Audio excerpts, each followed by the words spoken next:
జానపదం కొత్త ఆట నేర్చిందా పాపలాంటి లేత పదం పాఠశాలగా కూనలమ్మ జానపదం పల్లె దాటి వచ్చిందా చవళిల జానతనం పాట చూపగా కుంచెలో దాగే చిత్రాలు ఎదురొచ్చేలా అంతటా ఎన్నో వర్ణాలు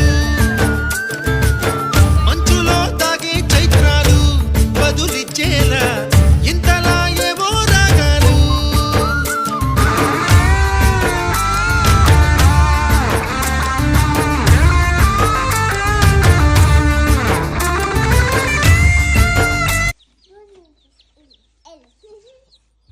Let's go.